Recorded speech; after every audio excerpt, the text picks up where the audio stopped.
पहला tense present indefinite tense है और इसकी वैल्यू इस लिहाज से भी है कि अगर पहले टेंस पे स्टूडेंट जो है वो ज़रा ज़्यादा स्किल हासिल करते हैं, इस पर वर्क करते हैं, तो डेफिनेटली जो उनका नेक्स्ट काम होगा आने वाला वो उसमें आसानी भी रहेगी और उनको काम करने की वो रूटीन में भी आ जाएंगे। और इसमें टेंस नंबर 1 जो है वो प्रेजेंट इंडेफिनिट टेंस है। और डियर लर्नर, इसमें आप देखते हैं कि नंबर ए पर मैंने लिखा है उसका टाइटल प्रेजेंट इंडेफिनिट टेंस। और इसमें जो इंडेफिनिट है वो मैंने नीचे उसकी थोड़ी सी उसको एलेबोरेट किया है कि इंडेफिनिट असल में लामहदूद या अनलिमिटेड को कहते हैं। यानी जो टेंस इंडेफिनिट है उसको हम अनलिमिटेड कहते हैं, लामहदूद होता है वो उसको हम कहते हैं गैर वाज़े है, इस सेंस में कि जो काम इसमें होता है वो उसकी काम यानी वो पानी पीता है, मैं अखबार पढ़ता हूँ, इसमें डिस्टिंक्शन नहीं है कि वो कब काम होता है। और मुख्तलिफ कामों के दरमियान में जब डिस्टिंक्शन नहीं होती है तो उस सेंस में हम इसको लामहदूद या अनलिमिटेड इंडेफिनिट कहते हैं। तो ये इसको फिर बी पर जो है वो मैंने इसका एक जो है वो शॉर्ट फॉर्म बनाई है PITP। और इसको यानी प्रेजेंट इंडेफिनिट टेंस जो है वो इसका शॉर्ट फॉर्म मैंने इसको राइट किया है इसके लिए। ये बी पार्ट की इंटरप्रिटेशन कर रहा है और इसके बाद ये ता है, इसी को जो है वो P स्टैंड्स फॉर ता है, आई जो है वो ती है और टी जो है वो ते है।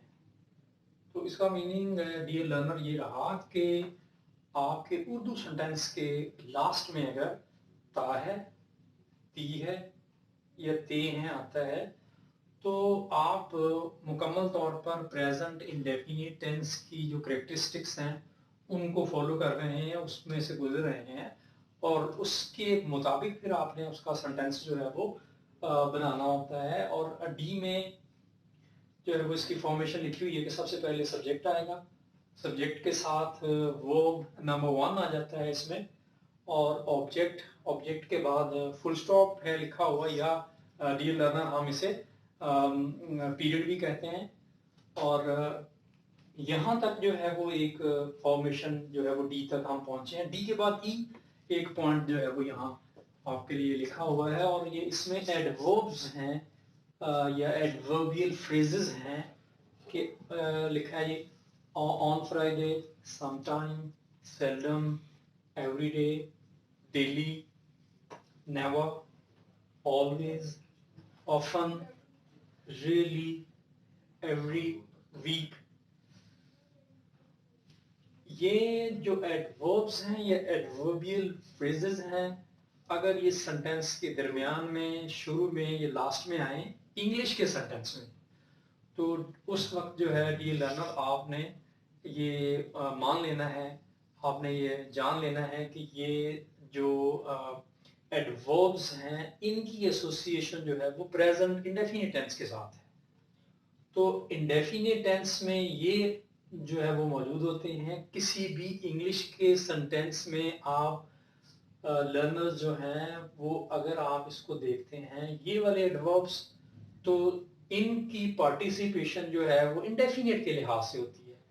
तो ये जो एडवर्ब्स आएंगे तो इसको हम लोग जब इंग्लिश का जो सेंटेंस एक लिखा होगा वर्ब के लिहाज से फॉर्म यानी fill in the blanks, putting the correct verb into the blank, वो इस लिहाज से है कि वर्ब की फॉर्म जो है वो अगर आपने एक सेंटेंस में लगानी होती है ABCD जो इसके ऑप्शन आते हैं, तो वहां पर जो है ये हमें काफ़ी फैसिलिटेट करता है कि ये वाले एडवर्ब्स जो हैं वो चाहते हैं कि मेरे साथ एस का या ES का फर्स्ट फॉर्म के साथ इजाफा किया जाए या just first form of the verb वहां पर राइट होती है। और इसी तरह से थोड़ा इसमें इस लेक्चर में थोड़ा सा डिफरेंट एक जो है वो बताने की बात की गई है कि F इसके बाद है जी, E के बाद F एक पॉइंट है जी, और इसमें एस का, जैसे मैंने आपको बताया कि बाज के साथ बाज वर्ब्स जो हैं उसके साथ एस का या ई एस का इजाफा जो थर्ड पर्सन के साथ करते हैं। तो अगर आपका जो वर्ब है उसके लास्ट में डबल एस आ जाए, जैसे क्रॉस में डबल एस आता है, इसी तरह से कोच है COACH कोच, CH आ जाए तो आपने ES का इजाफा करना है। क्रॉस आ जाए तो ही क्रॉसेस,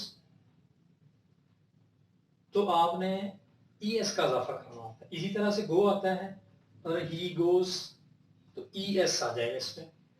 तो अगर आपके वर्ब में प्रेजेंट इंडेफिनिट टेंस के लिहाज से अगर आप का जो वर्ब है वो गो पे खत्म हो रहा है, वहां पर ही शी इट है, तो आपने ES का इजाफा लगाना होता है। इसी तरह से COAX कोक्स है तो वहां पर X आ रहा है, तो X भी जिस वर्ब के लास्ट में प्रेजेंट इंडेफिनिट टेंस के ही शी इट के साथ या सिंगुलर नेम के साथ जो है वो अगर आता है तो वहां पर ES का आप एडिशन करेंगे। इसी तरह से वॉश है WASH वॉश, और वॉश में जो SH पर खत्म होने वाला प्रेजेंट इंडेफिनिट टेंस के लिहाज से जो सिंगुलर हमें वर्ब जो है वो वहां पर राइट होगा, तो वहां विल इंक्रीज ES, हम लोग ES का इजाफा करेंगे।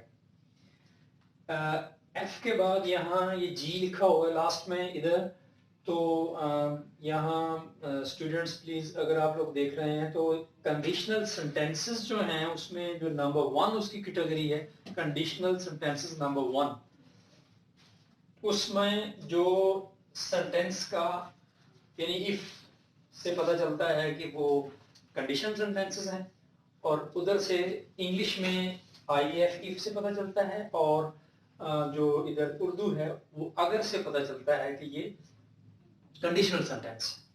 अगर तुम मेहनत करोगे तो इनाम हासिल करोगे। तो डियर लर्नर ये लिखा हुआ है कि if you work hard you will get prize.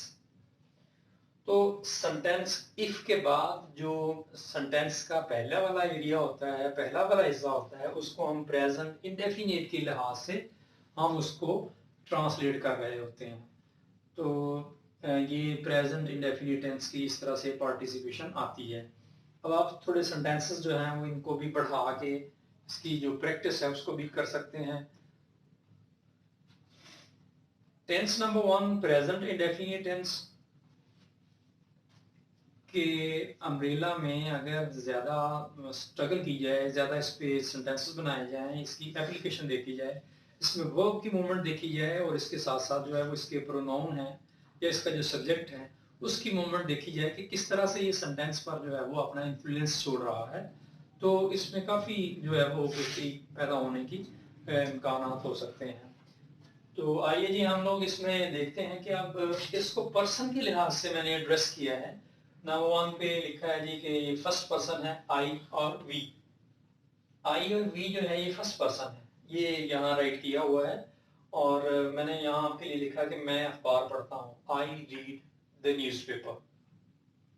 तो आई कैपिटल आ जाएगा, फिर दो जो वर्ड्स हैं, 2 अल्फाबेट्स हैं, उनके दरमियान में थोड़ा फासला रखेंगे, थोड़ा गैप आ जाएगा, और लास्ट में फुल स्टॉप आ जाएगा।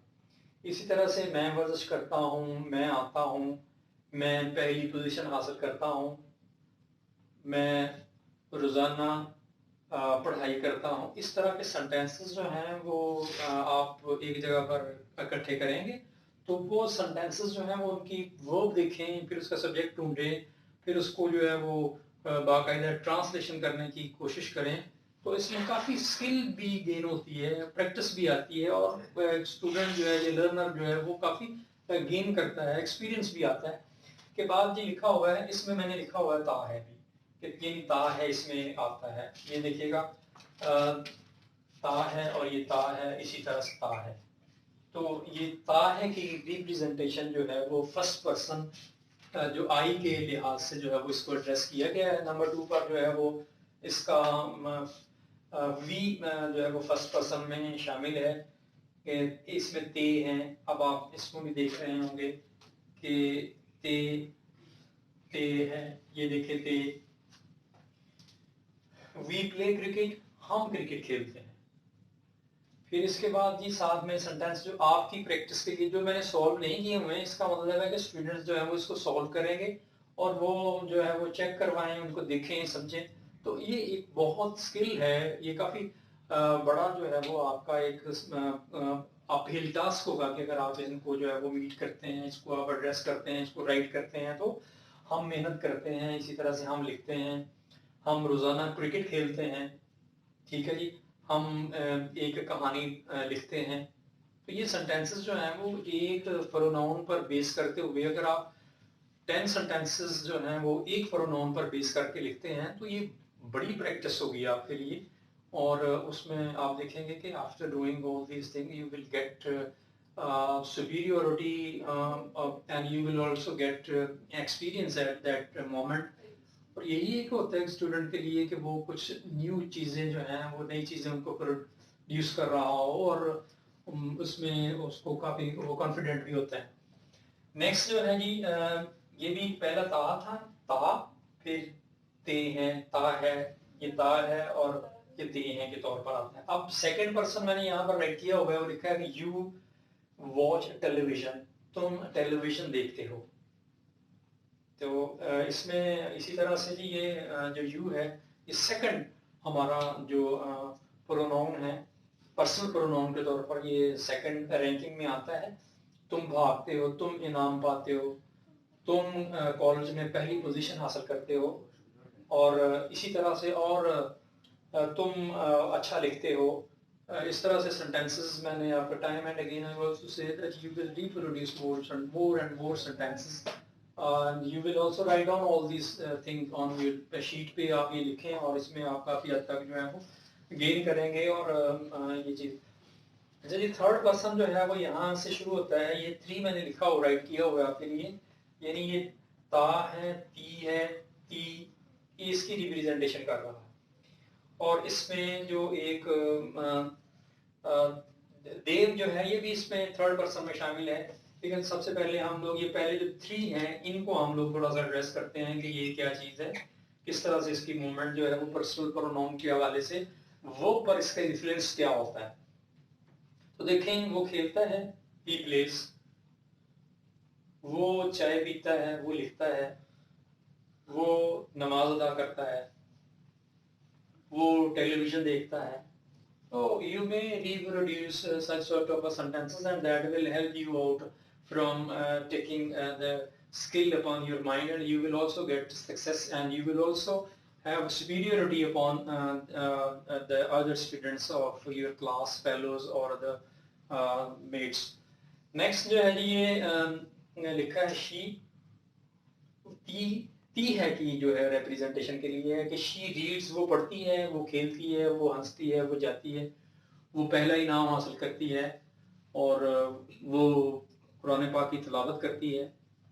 तो ये अगर शी के लिहाज से इसको पर्सनल प्रोनाउन को एड्रेस किया जाए तो ये भी इसका भी एक अपना जो है वो पर्सनल प्रोनाउन के तौर पर जो है वो इसको भी काफ़ी ज़्यादा सुपीरियरिटी इसमें हासिल हो जाती है। इसको भी आप देख सकते हैं। इट जो है ये ज़रा बड़ा इंटरेस्टिंग एक एलिमेंट है। इट जो है वो बारिश के लिए, यानी बारिश होती है, it rains. It is also beauty of the sentence that whenever you when you are to elaborate the social phenomena or otherwise natural phenomena there, and you will also use it। It जो है वो अब काफ़ी बहुत खूबसूरत जो है वो एक इन्फ्लुएंस जोड़ता है। ये बारिश के लिहाज से ये पानी बहता है, हवा चलती है, बर्फबारी होती है। तो ये सारी चीज़ें जो हैं वो इसका जो कुदरती मनाजर हैं जिसमें जो चेंज आ रहा होता है उसमें जो एक मोमेंट पाई जाती है उसको ड्रेस करने के लिहाज से इट रेन्स, इस तरह से आप इसको देख सकते हैं और कर सकते हैं। नेक्स्ट जो है जी वो दे है। थर्ड पर्सन में जो एक दे है वो क्योंकि उसके अल्फाबेट्स जो हैं वो 4 हैं, क्योंकि 4 हैं अल्फाबेट्स तो ये ज़रा डिफर इसका वर्ब पर जो है वो इन्फ्लुएंस होगा और वो सिर्फ और सिर्फ first form of the verb जो है वो इसमें आ जाएगी। दे गो टू कॉलेज है, वो कॉलेज जाते हैं। इसी तरह से वो आपके लिए जो मैंने सेंटेंसेस इधर लिखे हुए हैं कि वो इनाम हासिल करते हैं, वो मजमून लिखते हैं, वो अच्छी क्रिकेट खेलते हैं, वो सच बोलते हैं और वो एक मजमून याद करते हैं। तो आप इस तरह से इन सेंटेंसेस को राइट करके इन सेंटेंसेस को इसकी मूवमेंट देखें, वो किस तरह से जो है वो वहाँ अपनी एग्जिस्टेंस में है और उसका इन्फ्लुएंस, वर्ब का इन्फ्लुएंस सब्जेक्ट पर किस तरह से है और सब्जेक्ट जो है वो ऑब्जेक्ट पर किस तरह से जो है वो असरअंदाज हो रहा है। तो ये चीज़ें सारी जो हैं वो लिखने से, समझने से, देखने से और टेस्ट देने से या लर्निंग का जो एक एटीट्यूड होता है, स्किल हासिल करने से तमाम का ताल्लुक है। और इसमें जो चीज़ें लिखी गई हैं, मैंने कोशिश की है कि तमाम चीज़ों को जो है वो यहाँ पर एक चीज़ पर यहाँ फाइल अप कर दिया जाए ताकि जो लर्नर हैं, जो स्टूडेंट्स हैं, वो इनको अच्छी तरह से देख लेंगे और इनको जो है वो याद भी करेंगे। और इस तरह से मैं तो यही कहता चला आ रहा हूँ कि आप लोग ये सारी चीज़ें जो हैं वो एक जगह पर लिखें। टेंस किस तरह से है, टेंस का नाम लिखें और उसके बाद उसकी ABCDEFGH तक इस तरह से उनकी जो ये जो इसके स्टेप बाय स्टेप इसको जो है वो इनहेंस करेंगे। और इसके बाद जो है वो आप उसके सेंटेंसेस उर्दू में राइट कर लीजिएगा, फर्स्ट पर्सन के लिहाज से, फिर इसी तरह से सेकंड पर्सन के लिहाज से, फिर थर्ड पर्सन के लिहाज से। फिर आप कोई भी किसी जगह से सेंटेंसेस उठा लें, मिसाल के तौर पर जो है वो ये तालिब इल्म सुबह सवेरे उठता है और फिर वर्जिश के लिए बाहर चला जाता है। ये सेंटेंसेस आप लोग देखेंगे कि एक सेंटेंस को आप इतना ये सिंपल बताने की कोशिश इसलिए की कि पहले हम लोग जो है वो हमारा जो स्टूडेंट है, लर्नर है, वो पहले इन चीज़ों पर जो है वो प्रैक्टिस हासिल गेन करे और जब उसको वर्ब की मूवमेंट का पता चल जाएगा तो वो फिर बड़े बड़े सेंटेंसेस जो है वो बनाने की कोशिश करेगा। तो जब वो बड़े सेंटेंसेस बनाएगा तो उसका विजन जो है वो भी ब्रॉड होगा। जब उसका विजन ब्रॉड होगा तो वो नई चीज़ें जो है वो रिप्रोड्यूस करेगा। और एजुकेशन जो है वो इसका मीनिंग ही ये है कि हम लोग जो हैं वो सोसाइटी में इस तरह के लोग जो हैं वो भेजें जो कि बहुत अच्छी तरह से हमारे मुआशरे में जो मुआशरत है उसको बूस्ट अप करें। और take care, thank you very much.